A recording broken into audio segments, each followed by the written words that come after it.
வர்தா புயலின் தாக்கத்தினால் சென்னையில் ஏற்பட்டுள்ள பாதிப்புகளை சரி செய்ய தமிழகத்தின் பல்வேறு பகுதிகளில் இருந்தும் பணியாளர்கள் வந்துள்ளனர். நேரங்காலம் பார்க்காமல் சென்னையின் பல்வேறு பகுதிகளிலும் இவர்கள் தங்கள் கடமையை செய்து வருகின்றனர்.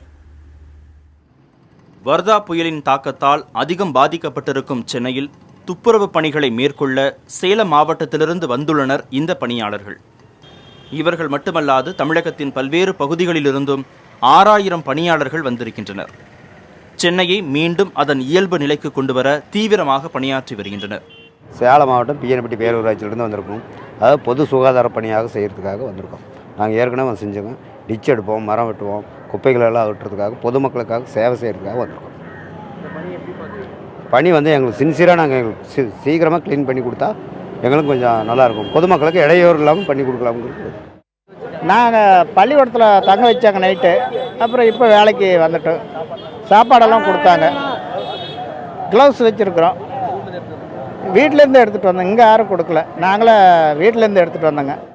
வேரோடு சாய்ந்த மரங்களை அப்புறப்படுத்துதல், சாலைகளை சீர் செய்தல், கழிவுநீர் கால்வாய்களின் அடைப்பை நீக்குதல் உள்ளிட்ட பணிகளில் மும்முரமாக ஈடுபட்டு வரும் இவர்கள் சென்னையை சுத்தம் செய்வதை தங்கள் கடமையாக கருதுகின்றனர். நாங்கள் ஒரு 200-300 பேர் பக்கமாக வந்திருக்கிறோங்க. இதில் ஏகப்பட்ட சேதம் அடைஞ்சிருக்குதுங்க. மெட்ராஸே புரட்டி போட்டிருக்குதுன்னு சொன்னாங்க. அதே மாதிரி தான் நடந்திருக்குது. போன டைம் அதே மாதிரி வந்திருந்தோங்க புயலுக்கு. மறுபடியும் எந்த சேதமாக தான் மெட்ராஸை முதல்ல தாக்குது. என்ன காரணம்னே தெரிய மாட்டேங்குது. பரவாயில்லைங்க, அது சந்தோஷமாக தான் செய்கிறோம். எந்த சங்கடம் இல்லாத செய்கிறோங்க. இது எங்களுக்கு கிடைச்ச ஒரு கடமையாக நாங்கள் செஞ்சிட்ருக்கோம். பெருமையாக செய்கிறோம். அதிகம் பாதிக்கப்பட்டிருக்கும் பள்ளி கல்லூரிகளிலும் சீரமைப்பு பணிகளை மேற்கொண்டு வருகின்றனர். சென்னை நகர் முழுவதும் மிகப்பெரிய அளவில் சுகாதார பணிகளை சிறப்புற செய்ய திட்டமிடப்பட்டிருப்பதாகவும் அதிலும் பங்கேற்க தாங்கள் ஆவலாயிருப்பதாகவும் பணியாளர்கள் கூறுகின்றனர்.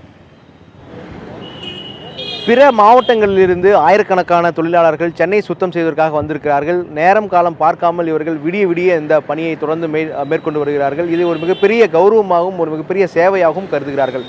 புதிய தலைமுறைக்காக ஒளிப்பதிவாளர் பிரபுவுடன் மகாலிங்கம் பொன்னுசாமி.